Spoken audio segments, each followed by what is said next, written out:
I'm BaileyMarshall.com, the Republican candidate for governor.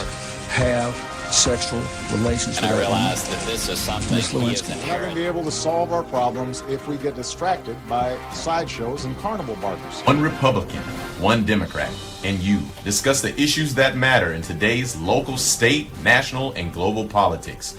Hosted by Steve Hickson with co-hosts John Stanberry and Franklin Chansey. This is Backfire.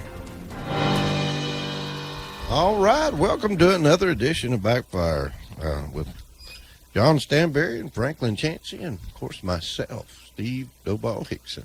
Good morning, guys. Good morning. Hey, Steve. We'll have a guest in a little later in the morning. I think Mike Smith's going to drop by and talk to us about the hospital money, and that'll be an interesting conversation.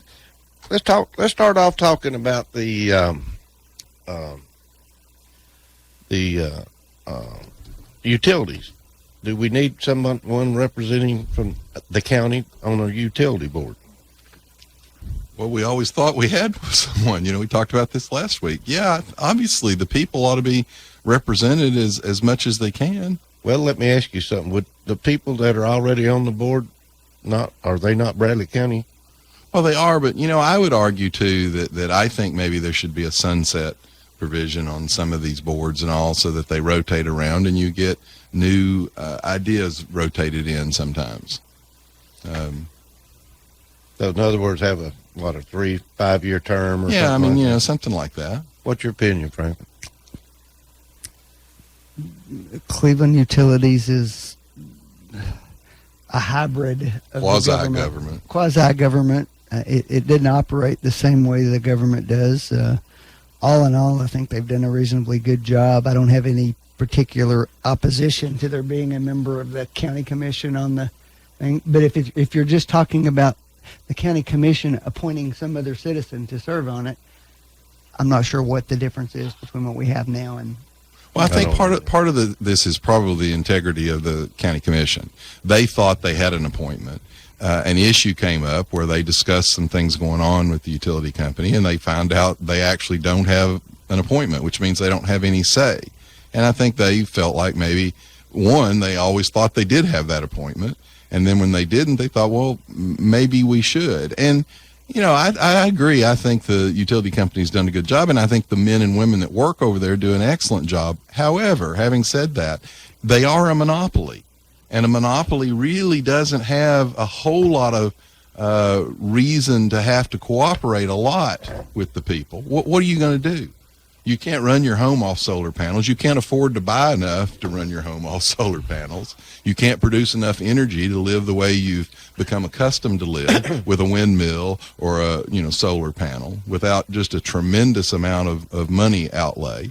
So you have no choice. And I will tell you, as someone in the building industry, there's a lot of fees and a lot of inspections and a lot of things that have gone up over the last few years. And I think the big insult was the idea that we've spent 20 years telling the American public they should conserve. You should spend money to save energy. And then when they did, they went, oh, by the way, now that you're saving energy and not buying as much, we're going to charge you more. In other words, you think they ought to cut back a little bit? Well, they saved all this. It's energy. A complicated area. I don't know if they can't. I don't know. But I think the commission is entitled to an appointment to feel like they have some input. Well, the city does appoint it. Mayor Rowland says that person would not have the responsibility to pay back bonds or financial investment of the utility as city residents have, and they are the ones who own the board, and they are the Bradley County residents.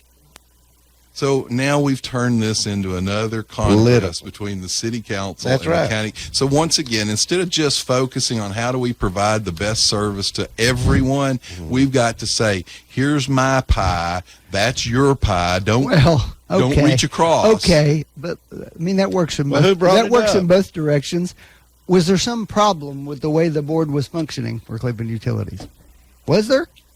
I don't think so. The whole bit was somebody going, wait, you mean we don't appoint somebody? Well, but apparently they did used to. And somewhere in the last several years, that has morphed out of their hands. What is we're about to lose $800,000 through the loss of the hall tax. Explain that a little bit, John. Well, that's called Republicans actually doing what they've always campaigned on and ran on. You know, for years you've had people say Tennessee doesn't have an income tax. In effect, we do have an income tax, and we've had it for years. It's called the Hall income tax.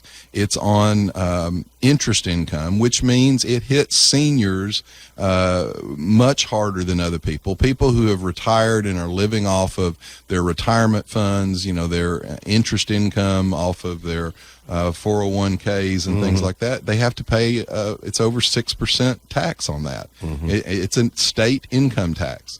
And for years, Republicans have said, we think that the estate tax, the death tax, is wrong, and we think that the Hall income tax is wrong, and we want to repeal it. Well, the Republicans in the legislature ran on the idea that we want less taxes and less government, and they did it. Now, it will be interesting to see what our Republican commission, who all run on the idea that they're small government Republicans, will do with the fact that it's going to impact the county. They're going to lose some funding because of that. Now, what I would hope as a Republican, and Franklin and I, you know, there's not a right or wrong answer here. Franklin may argue the other side of this coin. I want to see him probably find the savings to make up for that. There will be a push to find more revenue. Yeah, they're going to have another tax, aren't they? Right. So if you're a Republican and you want to be for less government, here's your opportunity to be for less government. I want to say something. Since I retired, I've really gotten more involved in my incomes and where things are and so forth. And what I can say is, it is amazing as a retiree now, the taxes that have to be paid. Social Security. It's amazing to me that you have to pay tax on Social Security. I agree. And guess what? Most people have not thought about that. To change some of the demagoguing that has gone on that issue, the Democrats passed the bill to tax Social Security income. Not the Republicans, the Democrats. But it's amazing to me that you pay tax on Social Security. That just blows my mind when I think about it. And then all the double and triple taxes you're paying. Well, that was our argument about the death tax. It's that money's already been taxed 2 or 3 times, and then the state effectively and the feds effectively, when your loved one dies, says congratulations on his death. Now give us half of everything that he saved back from the government all those years. But it's almost like it's an incentive not to save money. It is an incentive not. That's why the argument that, we should raise the capital gains tax because those rich people make too much money. That money that people invest that gets taxed like that money is what companies use to expand and to hire new people. And when you raise the capital gains tax, people don't invest and companies don't have money to expand. Mm-hmm. Well, anyway, it's the interesting thing will be what's the county commission going to do, because we repealed a tax which we've campaigned on for years wanting to repeal, and it, like you said, Steve, as a retiree, it hits you harder. Actually, the real interesting question is going to be whether the Republican governor vetoes it or not. That's true. That's going to be the big issue. That's true. He's for, and he has actually campaigned on repealing this tax, but he thinks that they're repealing it over a 5-year period. He thinks maybe it should be, and I'm speaking out of turn because nobody knows exactly what he thinks, but the rumors are he thinks it should be repealed over a 8 or 10-year term. 3/8 of the Hall income tax is sent back to counties and municipalities. And that's what it works out to. The $800,000 is the part that was Where's the tax coming from? Interest and investment income above $1,250 for an individual. Retirees. $2,500 for a lot of retirees, isn't it? Almost all. Anybody that has, if you I'm have just telling you what it savings is. account, if your child has a savings account, that income from that savings account is taxed by the Hall income tax. Terrible. That's if you're a retiree tax. and you're living purely on what you were able to save back your entire tax. life, that income is taxed. Now, Franklin just illustrated what we had talked about earlier. Republicans do things, or I hope they do things, because we think it's fundamentally wrong. We think it's fundamentally wrong to tax the income that a retiree has to live on. What's fundamentally wrong? Well, wait a minute, let me finish. What Franklin said there was, we like that money, and where are we going to get it? So he's not worried about whether it's fair or not. He's only worried about, how do I finance bigger government? No, here's what I think. Nobody, particularly the Republicans, I might add, ever walks the walk when they're talking the talk. They never come forward and say, here's the $800,000 in cuts I think we ought to make. It's easy to say I'm for paying taxes. In fact, I'm for cutting taxes. It takes no political courage whatsoever to say that. It takes some backbone and spine to say, here's specifically what I think we ought to cut out so we can get rid of that revenue. Well, Franklin, and until they do that, I frankly don't take the arguments very seriously. Well, here's the point. I don't disagree with you. It does take courage to do that. I will say that Governor Haslam, even though he's not as conservative as I might like, has actually cut the size of state government. We've actually cut the spending. We've cut the number of employees. Go on the Secretary of State, Trey Hargett's website, and look how many people have been cut. And guess what? I'll challenge people out there to tell me that you feel like the state's not providing all the services that you want. And this particular governor, all through this legislative session, actually opposed this version of this bill. But That's what he did. He supports the idea of getting rid of this tax. And here's the point of this, Franklin. If you say, when we make the cuts, because you're right, the cuts are the difficult thing. When we make the cuts, then we'll get rid of the tax. A lot of us look at that and say the only way you'll ever make the cuts is to get rid of the tax. It's not either or. It's tell me what you think we ought to cut out, and as a reward for that, we're going to cut out this tax. I'm going to give you At least that would be intellectually. I'm going to give you an example. Haslam right now is proposing to get rid of the union systems of cleaning state buildings and contracting that out. Savings. And your people, and the because unions you're are raising beholden to the unions. As I recall, the Chamber of Commerce came out against that. Well, you know, those aren't the union people. Well, they might be. I'm not sure. No. Why would the Chamber of Commerce come out against it? I don't know why. What would be their purpose? Why would anybody care? I mean, if you've got a janitor cleaning the building, who cares whether he works for the state or he works for a private company? The janitor's still going to have a job. Now, there'll be some turmoil as you move from state employment to private employment, but why would you all care as long as the building is getting cleaned? And also, that a start towards saving that $800. So we can get the buildings clean, we can save money, and the guy still has a job cleaning the building.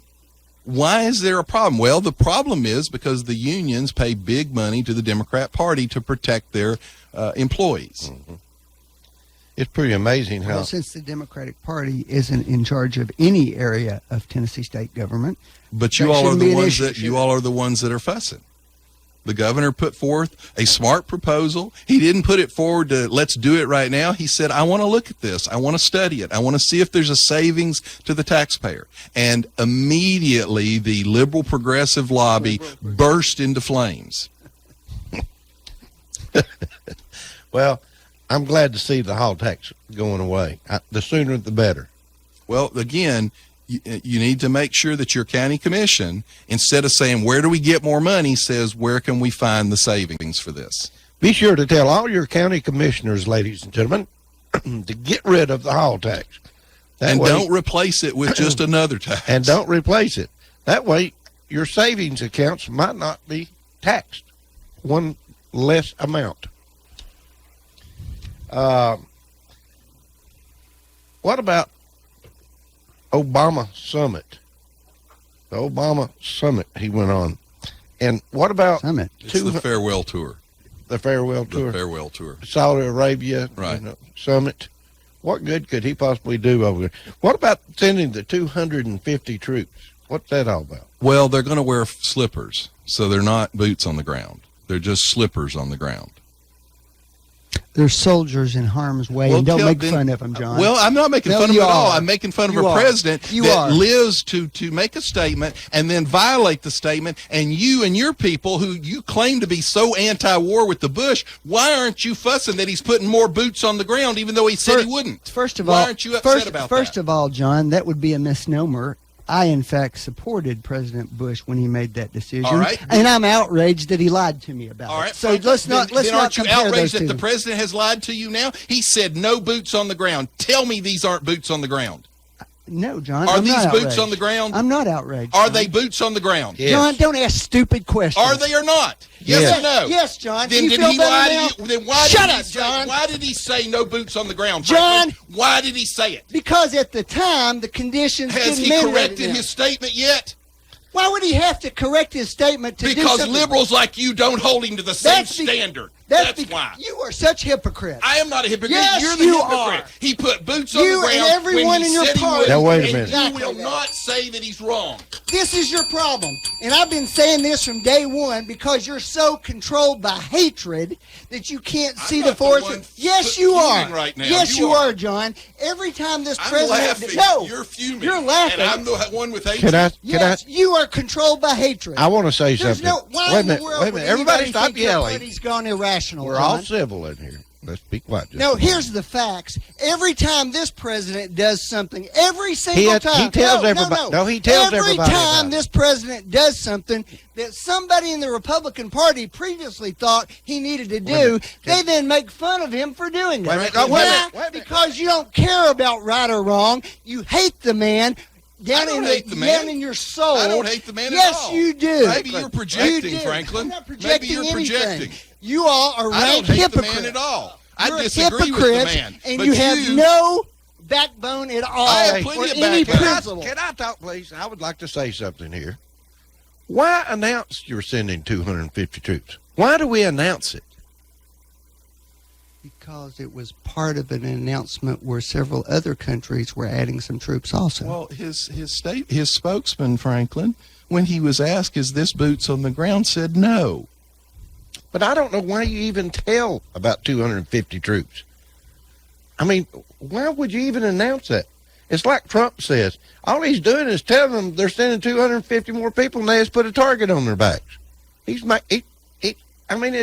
sent thousands of people back into Iraq after he said he was out of Iraq and would not put boots on the ground. That's my point. Sure, to you. conditions change. And so he lied. Well, let's keep going. That's not a lie, John. It's a lie. If you don't Conditions change. Franklin, if you don't come out and say conditions changed and maybe I was wrong and I'm going to have to send people back in, he never says things like that. And then when his spokesman was point blank asked, is this more boots on the ground, which is obviously a violation of his promise, the spokesman actually said, no, these aren't boots on the ground. So that's where my joke about, I guess they're wearing slippers comes from. The men and women are in harm's way in a battlefield. It's boots on the ground. And it is insulting to the American public. And quite frankly, the fact that you would sit here and not insulting. say he should have been straightforward and admitted that he was wrong and was having to send people back. It's insulting to think that conditions in the world aren't going to change. I don't think that. And that we have to do different things from time to president time. admits that. Tell me when he said that. Actually, what he said, John, not that you were paying any attention, apparently, was that his biggest regret was the way that he had handled the Libya situation, which is part of where these troops are going, by the way. Well, actually, there's... Oh, but there's wait, 50. you didn't hear that, did you? No, I heard that. There's some of them going into Libya and some of them going into Syria to fight, and some of them are going into Iraq. In other words, the president said he had a regret about the way he had handled that. But that doesn't count. Franklin, the point is he made a point of making the statement, no boots on the ground. And so it insults the public's intelligence when he sends more and more soldiers into harm's way for him not to say, you know what, folks, it is boots on the ground. They've been asked point blank. I'd rather hear him say he's going to send 250,000 troops as to send 250. That's true. If you're going to go back in and make a difference. But he doesn't want to do that. And by the way, let me throw another. By all means, let's send 250,000 troops in where they can start battling the Soviet troops. That makes perfect sense. Well, here's the deal, Franklin. You're going to kill them off 250 at a time this way. By the way, let's talk about something else over there. They have now announced that we are going to buy 32 tons of heavy water from Iran. We're going to pay them for heavy water, which is an atomic weapons development process. And now this is a statement from Obama's own energy secretary. The idea is, now this is a quote, okay, we tested it. It's perfectly good heavy water. It meets spec. We'll buy a little of this. That will be a statement to the world. You want to buy heavy water from Iran? You can buy heavy water from Iran. It's been done. Even the United States did it. Now, the interesting thing is we're buying it because they can't get rid of it, supposedly, and stay within the parameters of the president's legacy item of his agreement. But the problem is we're not buying their old stock heavy water. We're buying new heavy water that they're continuing to produce. That they can't get rid of. Well, guess what? You can pour heavy water out and let it evaporate, and it's gone. So if they need to be below their threshold for the agreement, they could simply pour the water they've got out. What we're doing is we're paying them to keep their production facilities in operation. So, American taxpayer, you're now sending more money to the leading sponsor of state terrorism in the world to continue producing nuclear material. That was negotiated as part of that deal, wasn't it? Apparently. Yeah. No. This is a separate agreement to buy this. This is a new agreement. New deal? This is a new deal to make the old deal work. Okay. Let me ask you, what is the problem with releasing the 28-page documents on the 9/11 study? Well, I don't know. I'd like to see a president read it before we release it. What do you think the problem is on that, Franklin? There's a lot of dissension in the intelligence community about whether it should be released or not. There's been a process underway for, 10, 12 years now, something like that. Long time. And you've got, I think, a lot of the 9/11 Commission members in particular would like to see it released. I think it's probably going to be, is my impression.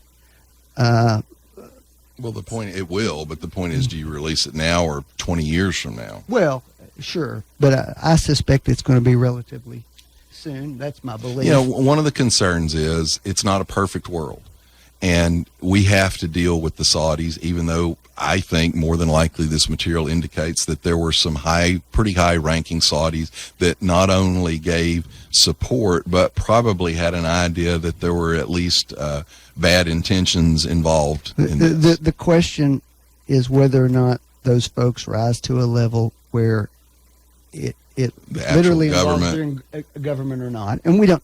That may or may not be. And then the problem runs is then you create this huge wave of public sentiment that's probably going to be completely justified, but it could be counterproductive. And that's the question, and that's really the hard part. Now, I will say, and Franklin's going to blow a gasket probably, my problem with this is the fact that the president admitted last week he hasn't read it. I can't believe that the leader of the free world didn't read that the first weekend in office. Why can't he just say, at this time, I don't want to talk about it? Well, that would have been a smarter thing to say. It wasn't even smart to admit I haven't read the material. I mean, why can't he just say, he's read the material? No, I don't think he has. I bet he has.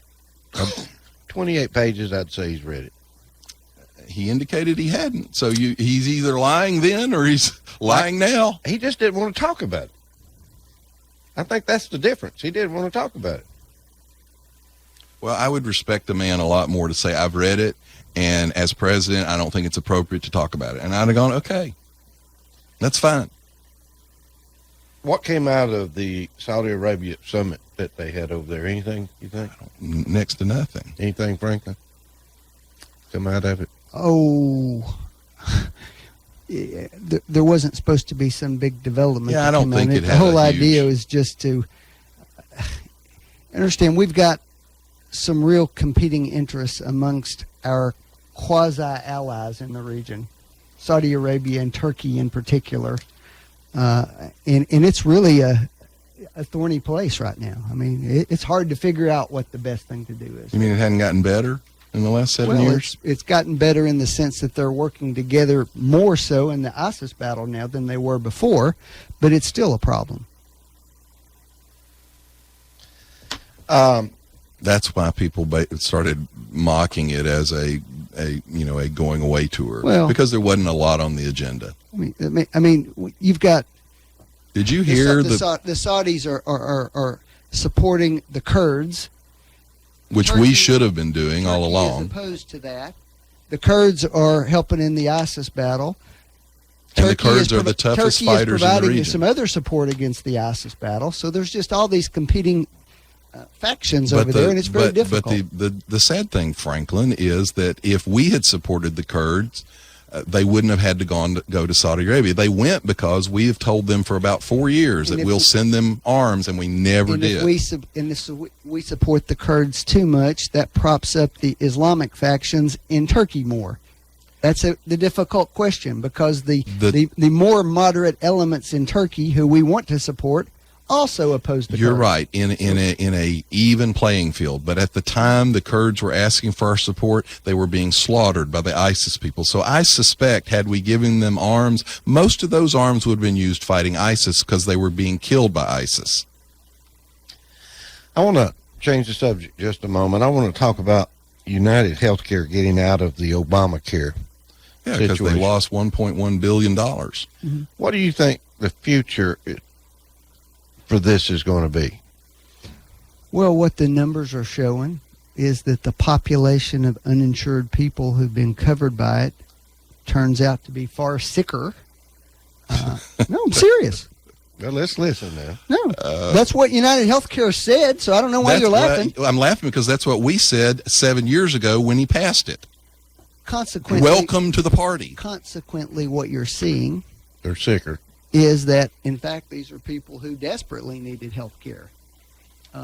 So there are going to be adjustments that have to be made. Adjustments. Yeah. That's how you phrase it. Well, The you largest provider in the system. No, it's not the largest and provider, John. It's the no, it was second- 6%, John. It's 6%, one of the John. one of the top 2 or 3 No, providers United in the system. No, United Healthcare is the largest health insurance provider in the country. But in terms of participation in the Obamacare state exchanges, it had 6% How many of the of the exchanges market. have tanked? Blue Cross is actually bigger than that. How many of the exchanges have tanked?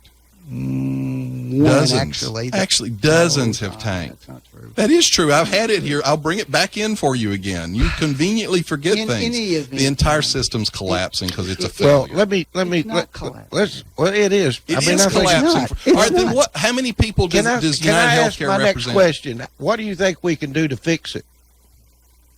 There's going to be multiple things that happen. Like what? Well, The cost is too much. Everything's too high. It's cost me more money. It's cost you more money. No, it hasn't. if you raised your deductible, it didn't. But It if you didn't kept cost the you same any more deductible, money? it ate you alive. Frankly, My deductible's smaller than it was before. your insurance is actually less. Yes. Well, maybe they got something going on with Democrats. They must, because they did with unions. They did that. Well, I'm telling you, the Republicans we're all paying more. I don't Actually, know how all the you can get statistics around. show everyone's paying more. Franklin apparently is an anomaly because the statistics don't bear that out. All your deductibles went from 1,000, 1,500 to 3, 4, 5, 10,000. And guess what? You have to meet that with 2 family members. So if you look at it on the surface and go, my gosh, I've got a $4,000 deductible, you've actually got an $8,000 deductible because 2 family members have to meet it. Well, I was somebody who understood previously that before Obamacare, that huge swaths of your premium were going into giving you this copay and prescription benefit when you went to the doctor. But in fact, for most people, there are some exceptions, but for most people, that turns out to be a bad deal because you end up spending more money because your premium's a lot higher. So I actually had a deductible beforehand with a very low premium because of that. And you ended up saving money. Right. Now, if you're somebody who's got a chronic health condition where you have a lot of doctor's visits and a lot of prescription costs and so forth, that may not be the best deal for you. But in terms of dollars and cents for most people, it worked the other direction. Well, actually, part of what Franklin said earlier, though, is a misnomer, and whether he's confused or whether this is a talking point. The fact of the matter is the people in the system are not necessarily sicker, but they do spend a lot more. what they've done is they've taken the fact that the cost skyrocketed and they've said A equals B. The cost skyrocketed, therefore these people are sicker. It's not that they're sicker. It's that they don't pay any of their own money out. And when you don't pay any of your own money out, you go to the doctor when you have a headache. A normal working person who's worried about his budget every month takes an aspirin before they go to the doctor. Let's take a break. We'll be right back. You're listening to Backfire with Steve Hickson. We'll be right back after this. Whoop FM is your hometown oasis. WOOP LP Cleveland. Whoop Island. Radio 99. Check into cash. The cash you need today is waiting for you at Check into Cash. It's your money, so come in and get it. Get a payday advance today for up to $425. At Check into Cash, we make it quick, easy, and confidential. The cash you need is right here, so stop worrying and stop in to Check into Cash today. Borrowers often use payday advances over a period of months, which can be expensive. Restrictions apply. See store for details. Did you know that U.S. Money Shops cashes all checks, even the ones most check cashers reject? Tax refund checks, government checks, payroll checks, and many more. And when you cash a check with U.S. Money Shops, we'll give you 10% off your next purchase. At U.S. Money Shops, we have everything you need at a fraction of regular retail. So stop by one of our 11 locations or visit us online at usmoneyshops.com. Buy or sell or buy today, the better way at U.S. Money Shops. Some restrictions may apply. See store for details. If you need a little green, Lending Frog is making deals. He'll lend you cash on any kind of wheels. Borrow just a little, or you can borrow big. Lending Frog is a new financial gig. It's hip to hop into cash. LendingFrog.com is making a splash. Dig it, dig it. Dig it, dig it. Hello, my name is Andy Figglestaller with Ed Jacobs & Associates. We are an employee benefit and insurance broker in business for the past 20 years. The new healthcare law, also known as Obamacare, has finally arrived. The law is complex and the choices are confusing. You have questions, we have the answers. It is our passion to find cost-effective solutions for every client. The solutions will be different for every person or business. Let our knowledge, experience, and passion go to work for you. Contact us today and let us assist you through this process. Our phone number is 423-473-0202, or you can find us on the web at edjacobs.com. Train Endurance Engineers are an elite group of extremely devoted individuals who stop at nothing to push our heating and cooling units to the brink. That way, when they pick up the pieces, they'll know exactly how to make the Train we install in your home even more reliable. Right now, their target is a Train AC unit. Testing control. Fire up the pitching machine. Their methods may seem unconventional. Okay, cue the jackhammers. But it's because of their tireless efforts that it's hard to stop a Train. When you want an unconventionally efficient heating and air unit that keeps your home right in the comfort zone day in and day out, nothing will do but a Train. To get the best Train service, call your local Train comfort specialist. Mechanical Systems, 336-5739. Keeping you comfortable is Mechanical Systems' only business, and they've been providing high-quality service and installations for more than 30 years. Mechanical Systems, 336-5739. That's 336-5739. It's hard to stop a Train. Really hard. Yeah, you looking for something sweet? I know you are. Bring your little sweet self to the Village Bake Shop. Around since 1961, there ain't a baked good in the galaxy the Village Bake Shop can't whip up for you. So when you're ready to treat your mouth to a taste you won't soon forget, get over to the Village Bake Shop in the Village Green Town Center. Or give them a call at 476-5179. You dig? Attention, all whoopsters out there. Do you need any furniture? Brand new, fresh off the assembly line furniture? Go see Big Mike at Jackson Catnapper. That's right. Hometown made furniture right here in Cleveland, Tennessee since 1933. Jackson Catnapper offering you the best in recliners, sofas, love seats, sectionals, and more. Maybe even an electronic lift chair.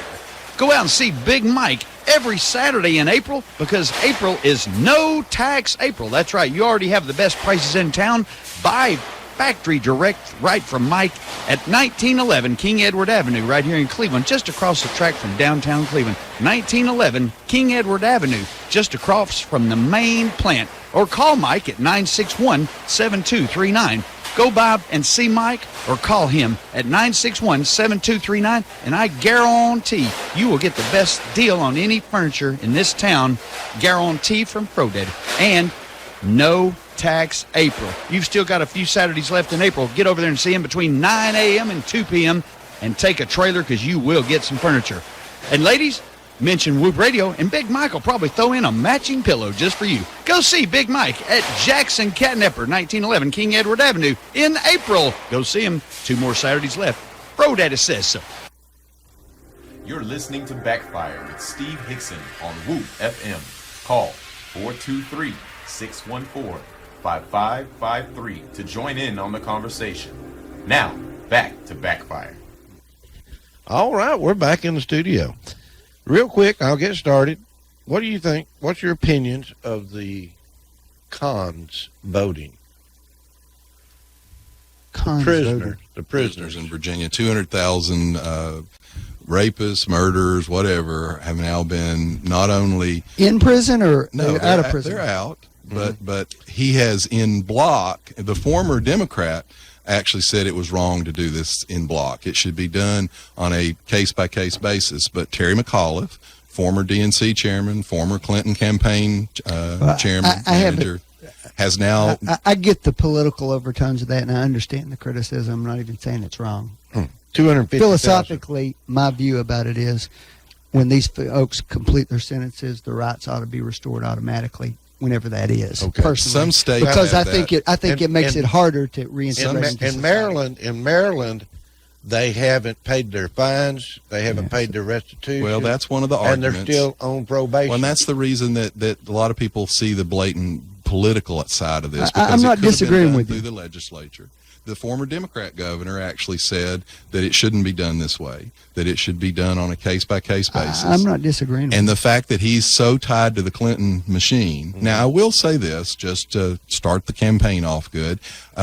He ran 2 years ago against a very conservative former attorney general of the state of Virginia, and Donald Trump gave $25,000 to Terry McAuliffe, the Democrat, who has now legalized 200,000 felons who will most likely vote Democrat, and gave absolutely nothing to Ken Cuccinelli. They'll actually vote, but That's true. I don't know if that's true or not. But your point's well taken, John. I don't disagree with that. I just if he did it in general, he should have done it 2 years ago. Well, and a governor without the ties to the Clintons that he had could have done it and not looked quite as suspicious. It looks incredibly suspicious. I don't disagree with that. But Ken Cuccinelli only lost by 3 points. So had some supposedly Republican people donated money to Ken Cuccinelli's campaign instead of the Democrat Terry McAuliffe's campaign, you might have a Republican governor in Virginia right now, and you wouldn't have had 200,000 felons put on the rolls immediately.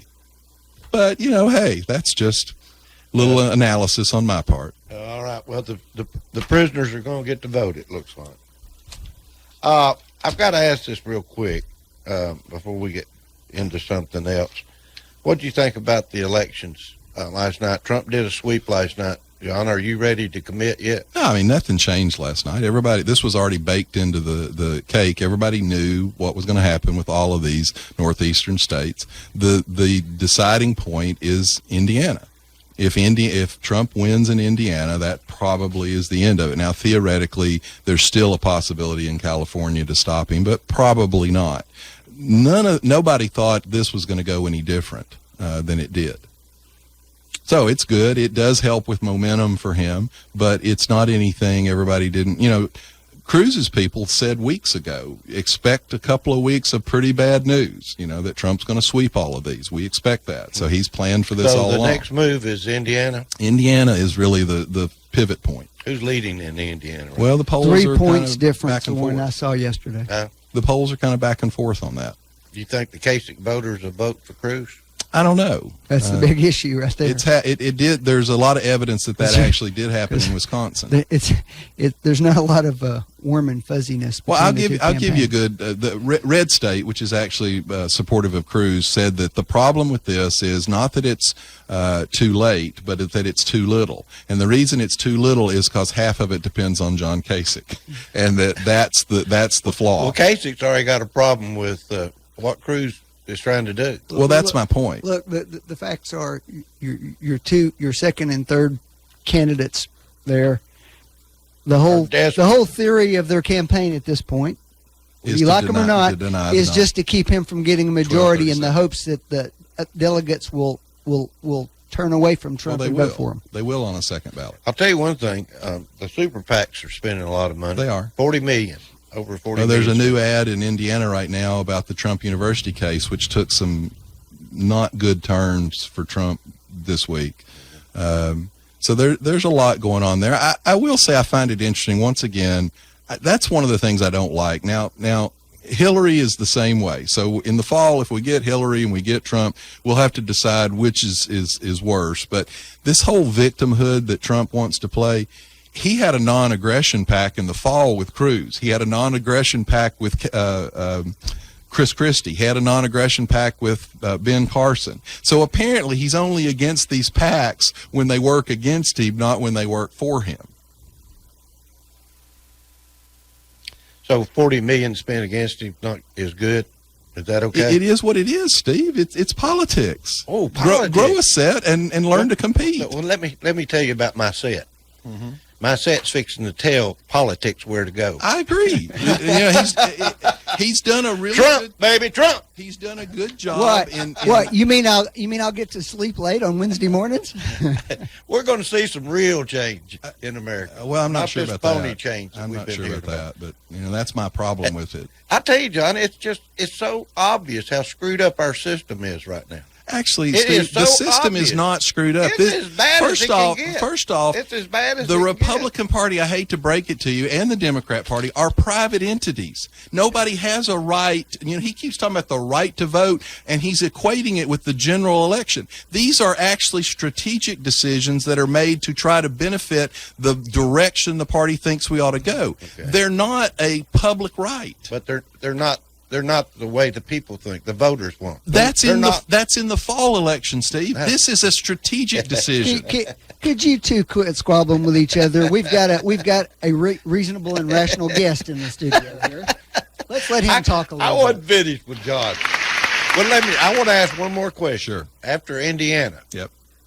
If Trump wins, will you get on his bandwagon? No, I'll still watch for California, but and I'll point out to you that Abraham Lincoln, I believe, came in third place before he went to the convention, and he ended up with the most delegates. Well, Abraham Lincoln didn't spend $40 million either. Let's go on. Mike Smith, welcome to the studio. Hey, thank you, Steve. I appreciate it. Here's a real hero right here, Mike Smith. Here's my hero. Mike, tell us about this hospital money. You've done such a great job with this hospital money. I want to Mike's hear. done a great job with everything he's done. Everything you touch has done well, Mike. I can't just brag on you enough. What can we say negative about you this week? Well, there's plenty out there. No, I don't think there's anything.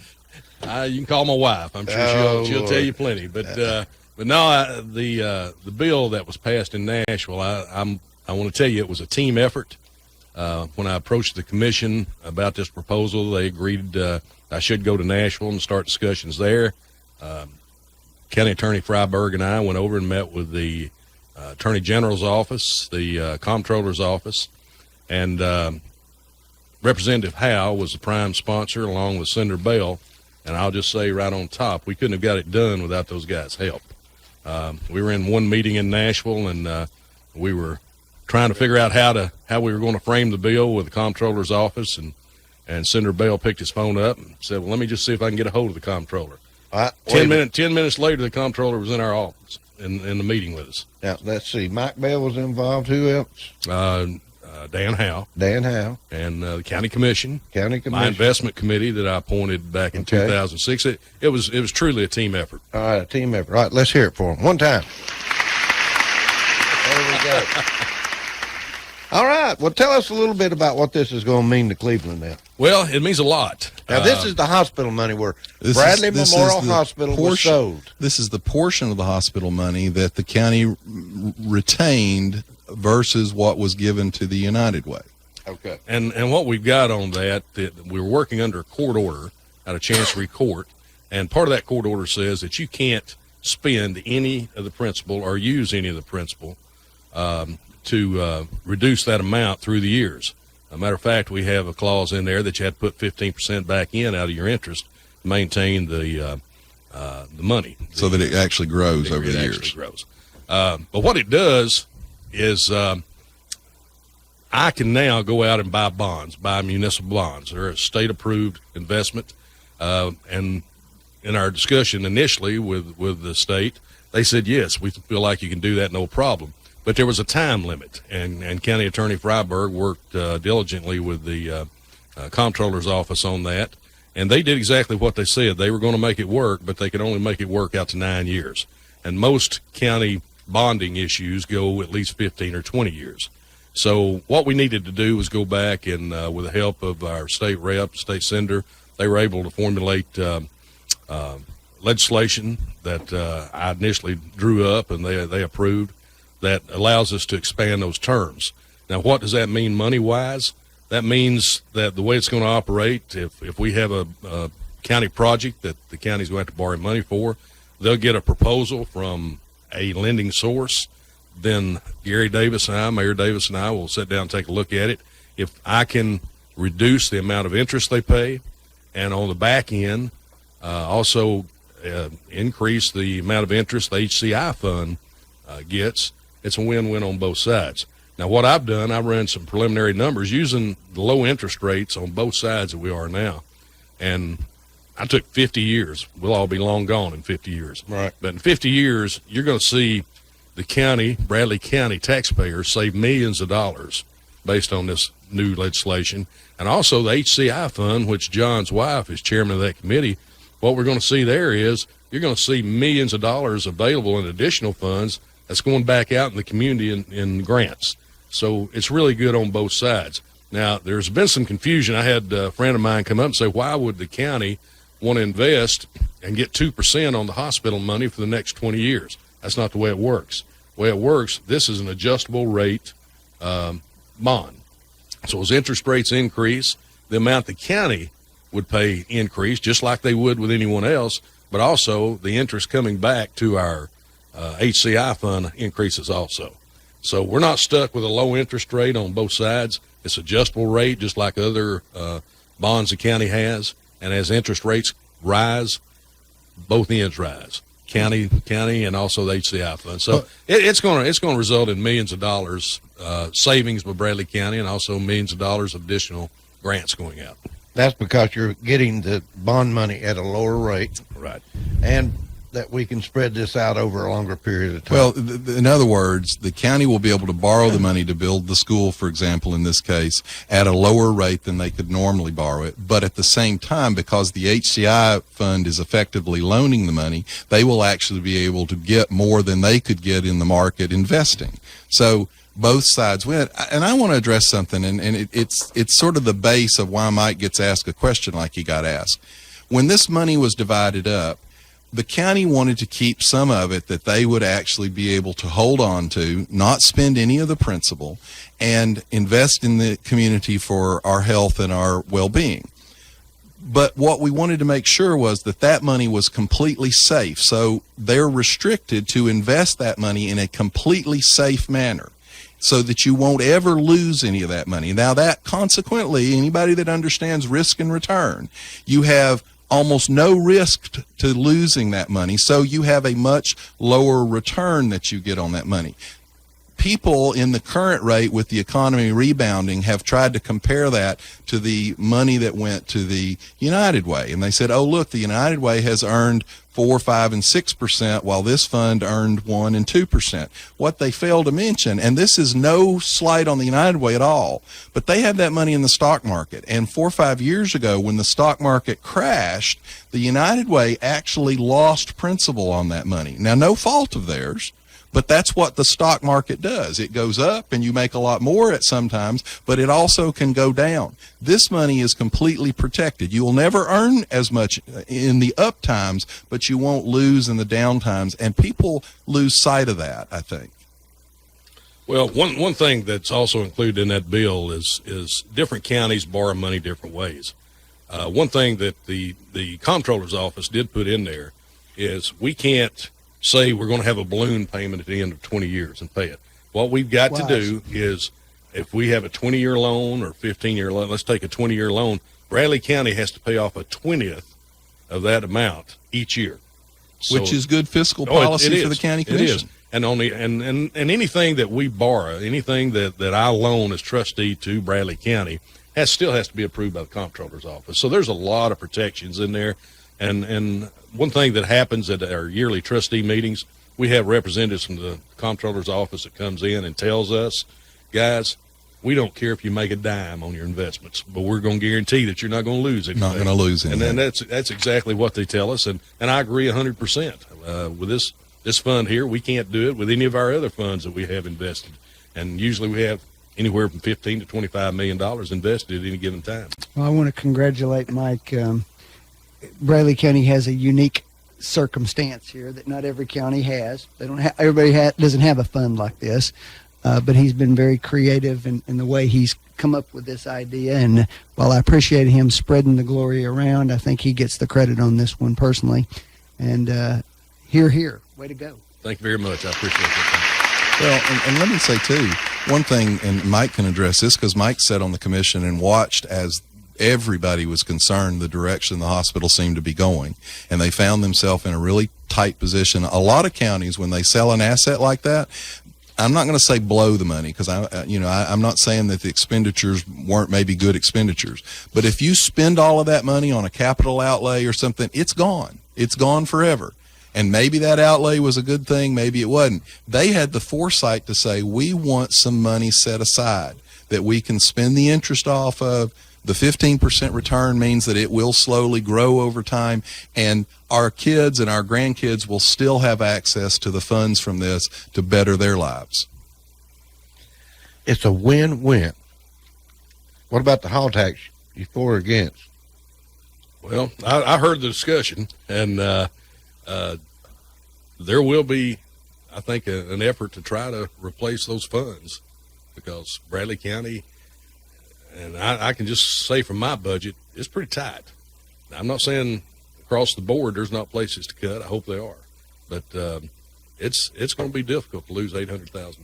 The good thing about it, over that period of time, and I heard John say something about the governor wants maybe 10 years on that. That's one of the What rumors. that would do, that would assist Bradley County in just normal growth.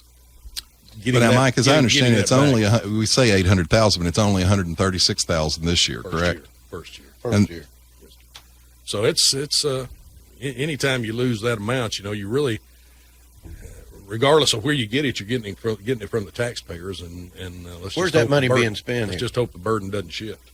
It goes in. Does it go into the general fund? Yeah, It's just money that goes in so the general fund. Whatever the government spends money on, whether that's salaries, whether it's roads, whether it's I guess that school budget. That'd be our total government here, right? Right. It just goes into the main bank account. So let me say, and $136,000 a year. Surely we could save that somewhere. Well, and let me say, this is going back to, and this is self-serving because Mike mentioned my wife is chairman of the HCI committee. But that HCI committee, there's a lot of people on that committee, and they put a ton of effort into looking at these grants and deciding how these grants are going to be given out. And I will say, and you don't always see this in government, but it's a performance grant situation. And so you come and you write your grant, and if they accept your grant, you're supposed to perform everything you said you were going to do before they release their funds. And they've actually been pretty tough on some of these grants and said, look, you said you were going to do A, B, and C. You need to do A, B, and C. And that has ruffled some feathers here and there. But you know what? You want a government that is careful with the taxpayers' money. You want a government that expects people to do what they say they're going to do. So while that's kind of tough, if you find yourself in a bind as a receiving grant and you've got to do a little extra work, we want government to hold people accountable for what they say they're going to do. And that committee has worked really hard to be very, very fiduciarily responsible with that money. Well, one other thing I'd like to say about the procedure is going to be used in the determining whether or not this money could be used as far as buying Bradley County's debt. The state will still force us at state law on any investment that we have to have a competitive rate.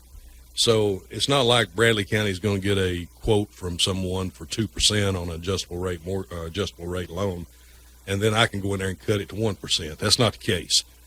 At most, I'm probably going to be able to get somewhere between 0.25% and 0.5%. But if you look at the amount of dollars we're talking about, that's a lot of money. like I said, we're still talking about millions of dollars over the next few years. The other thing that I've got to do as trustee is I've got to make sure that the investments and the contracts that County Attorney Freiberg will be working on covers this money safely. I've been asked, well, what happens if Bradley County decides 1 year that they don't want to pay it back? Well, there'll be procedures in there, legal procedures that will have to be taken to make Bradley County pay that back. So it's an like obligation. any other Investment would make them pay right, it back. It's an obligation. It's not going to be a case, well, yeah, you guys don't have the money this year, we'll just skip it. Absolutely not. And I think everyone on the commission and the mayor realizes that. So I think we've got a good way to save some money and also put some good grants out in the community. And I'm proud of the team that I worked with. I'm glad of what everyone did to make it happen. Well, let me just say this: there's 62 applications that have been received for city manager. Is yours one of them? No. I'm happy doing what I'm doing, and for a few more years, I hope to be able to do that. 62 applications for city manager now. Mike, I think I'll put your name in. No, sir. I appreciate it. I don't want to lose Mike from the county. He's too valuable to the county. I've got some good connections with the city, and some of the city folks work for the city, but absolutely not. I think you'd be a good person to be right in the middle, right between the city and the county. I heard they're going to narrow that from 62 to 7. That's a big cut. Well, it won't be me. I can assure you that. Well, I just thought possibly you might be a good fit, between the county and the city. Well, the good thing that in the position I am, and it's kind of non-political, really, in a way, I get along good with the city council.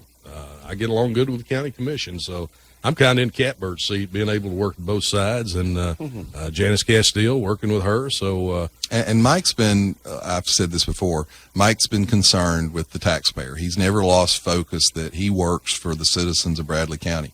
He was able to offer Charleston a chance to save a little money and collect the taxes that he was going to have to collect anyway. They took him up on it. I think that's worked out really well for everybody, and he didn't have to do that, but he did because it helped the taxpayer. One group I would like to mention, I mentioned them briefly just a second ago, but that's my investment committee. That's Buster Stewart, Roger Fuller, and Gary McDonald. I'm not the smartest guy around by any means, but I'm lucky enough to surround myself with guys that knows what they're talking about in the investment of money. So I'd like to give a shout out to those guys. They do a good job for me. All right. There it is. I just want to know what you think about the presidential elections right now. Steve, I'm ready to make America great again. And I stayed up late last night and pulled old Donald J. through, and looking forward to Indiana. And I know John doesn't like a word of that. I wish everybody could just see John's face right now. Well, it's really hard. All that good stuff he said a minute ago, he may take all that It's back. really hard to see what's coming and to know what's coming and to try to tell people of what's coming and to be ignored. I promise you it won't be as bad as you think, John. It'll be good. Okay. It'll be good. Just think, he hadn't even got started with him. He's already ahead of Hillary, and he hadn't even got a hold of her Well, yet. and just think what'll happen when he actually gets his kids registered to vote, so they can actually vote for him in the fall. Well, like you said, it's not him that needs to get his kids to vote. It's them that needs to get themselves ready because to he's vote. not responsible for anything. Victims are never responsible for anything. He's not responsible for adults. By the way, something last week that I said I would bring. Anybody that wants to Google out there, this is the title. It's The Threat to Women and Girls. by Boy, I tell you, he's getting as Now, much hang low on. as he can No, wait a go minute. now. Now, equalrights.com, 21 pages of sexual predators, rapists, and murderers who dress as women to find their victims. Are you talking about the new bathroom rules? Well, Ron and Franklin both said, show me who these people are. It's the threat to women and girls, nowequalrights.com. 21 pages, 21 huh? pages of sexual predators, Well, rapists, and murderers I'll show you. who use dressing as women to find their victims. I'll show you 5,000 pages of people who look like Jared from Subway. Well, how many And I'd be victims more do you worried need? about them, and your bill's not going to By fix the way, that. here's a transgender MMA fighter who broke the eye socket of, quote, her opponent. She had a sex change operation in 2006 and is now breaking the eye socket of their opponents because effectively it's a man fighting in the woman's field. But, hey, there's no complications to this whole gender thing that we're cramming down the American people's throats. It's going to be a weird thing. By the way, your say- guy's okay with all that, too. Hey, one thing I'm going to say, and I want to say it before we leave today. Mike, first of all, I want to thank you for coming in. Thank you. I appreciate the And invitation. my closing comments will be, Obama will always be remembered for confusing America about which bathroom to use. Bye-bye. See you next week. You've been listening to Backfire with Steve Hickson, John Stanberry, and Franklin Chansey. Catch them again on Whoop FM at noon today and every Wednesday morning from 7